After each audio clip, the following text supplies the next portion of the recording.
جس کے 61 پہ قبضہ کرا ہوا ہے انہوں نے. بہرحال ایک دن آئے گا انشاءاللہ تعالی، اللہ وہ وقت لائے گا کہ ان کی اتڑیوں سے اس جماعت کا جو 61 پہ انہوں نے قبضہ کرا ہوا ہے وہ نکال کر رہیں گے انشاءاللہ تعالی. کیونکہ یہ نمک حرام دین فروش بن چکے ہیں. انہوں نے اللہ کے دین کے ساتھ غدر مچایا، اور اس مرد مجاہد سے اس لیے انہوں نے کھل کے اس کے سامنے نہیں آیا، کیونکہ ان کو پتہ تھا کہ اگر ہم کھل کے آ گئے تو ہمیں یہ 61 چھوڑنے پڑ جائیں گے، کیونکہ دعویٰ ہو جائے گا ان کے اوپر کہ جب یہ ڈاکٹر عثمانی پر فتویٰ لگاتے ہیں تو پھر اس کا جو 61 بنائے ہوئے ہیں اس پہ ان کا کیا حق ہے. پھر یہ اپنی 1.5 اینٹ کی مسجد جہاں مرضی بنائیں. اور یہی مطالبہ ہم ان سے کرتے رہے کہ اگر تمہارا یہ غلیظ عقیدہ ہے تو اگر تم میں ذرا بھی غیرت ہے تو ڈاکٹر صاحب کے 61 کو چھوڑ کے جو تم نے بعد میں اپنی مساجدیں بنائی ہیں، جو تمہارے ساتھ جڑے ہوئے ہیں اس کفر و شرک کے اوپر، ان کے ساتھ مل کر جتنا مرضی کفر و شرک کی زمین پر پھیلاؤ. بہرحال ایک دن آنے والا ہے جس دن تمہیں لگ پتہ جائے گا، اور تمہارا جو وہ امیر وہ تو پہنچا اپنے انجام کو، اور اس سے پہلے جتنے بھی لوگ گئے وہ بھی اپنے انجام کو پہنچے. بالکل اسی طرح جیسے کوئی فرقہ پرست اور مسلک پرست مرتا ہے اور وہ دعائیں مانگتے ہیں کہ اللہ تعالیٰ اس کو جنت الفردوس میں جگہ دے، اسی طرح یہ بھی دعائیں مانگ رہے ہیں. تو جنت الفردوس تو اسی کو ملے گی جو ایمان خالص پر قائم ہوگا. محمد حنیف اپنے ساتھ 5 شرک لے کر گئے ہیں، تو اس کو تو خوشبو بھی نہیں ملے گی جنت کی. تو میرے بھائیو، یہ وہ مجاہد تھا. اس لیے ہم بار بار یہ دلائل بھی دیتے ہیں اور بتاتے ہیں لوگوں کو کہ دیکھو یہ وہ مرد مجاہد تھا جس کو پیچھے کر کر، اس کی تقریریں پیچھے کر کر، اس کی کتابیں پیچھے کر کر اپنے آپ کو اس نے منوایا، صرف اس لیے کہ میرے بعد میرا لویا مانا جائے. اور دیکھیے ایسا شہید، ایسا سخی، ایسا عالم وہ جہنم میں اتار دیا جائے گا جو ریاکاری کے اندر ملوث ہوگا. اور ظاہر ہے، اور میں ایک اور بات بتاتا چلوں، میں بار بار بتاتا ہوں یہ بات کو کہ محمد حنیف کوئی عالم دین نہیں تھا جیسے وہ مجاہد عالم دین تھا. وہ عالم دین تھا، مفتی تھا، حدیث کا علم جانتا تھا، اس نے زبردست مطالعہ تھا. محمد حنیف تو ایک بیروکریٹ تھا، اس کو دین کا کیا پتہ.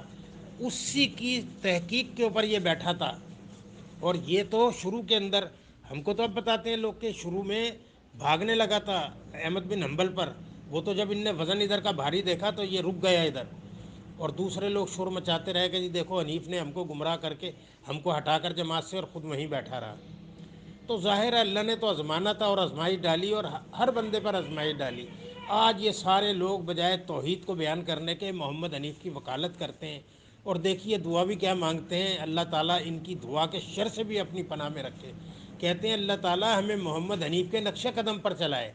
ہم تو بیزار ہیں بھائی اس دعا سے. ہم تو دعا مانگتے ہیں اللہ تو ہمیں نبی صلی اللہ علیہ وسلم کی اتباع اور پیروی کرتے ہوئے صراط مستقیم پر چلا، بخشش اور مغفرت کی راہ پر چلا، جہنم سے بچا کر جنت کی راہ پر چلا، صحابہ اکرام رضوان اللہ اجمعین کے نقوش قدم پر چلا.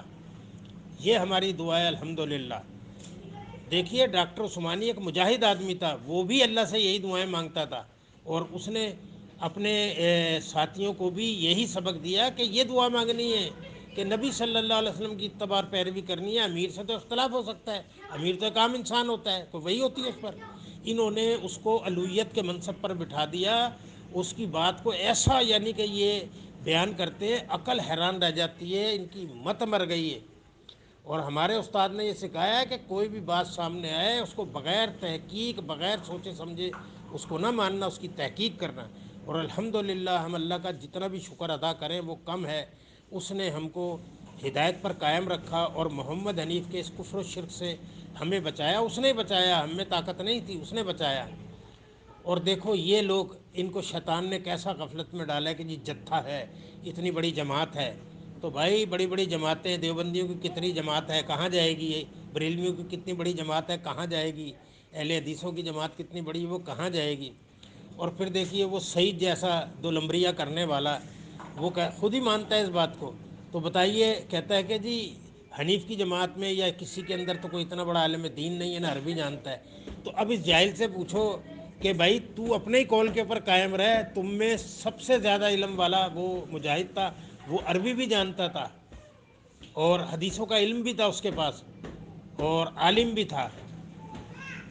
تو اب اپنے قول و فعل کے اوپر سعید کو خود غور کرنا چاہیے کہاں کھڑا ہوا ہے. بہرحال اللہ تعالیٰ سے دعا ہے اللہ تعالیٰ ہدایت تو اسی کو دیتا ہے جو ہدایت کی پیروی کرتا ہے، اور اس شخص کو کبھی بھی ہدایت نہیں ملتی جو گمراہی کو ہدایت سمجھتا ہے۔ اللہ تعالیٰ ایسے لوگوں کے شر سے اور فتنے سے ہمیں اپنی پناہ میں رکھے، زندہ رکھے تو دین اسلام پر، موت آئے تو شرک سے پاک ایمان پر، آمین یا رب العالمین۔ السلام علیکم۔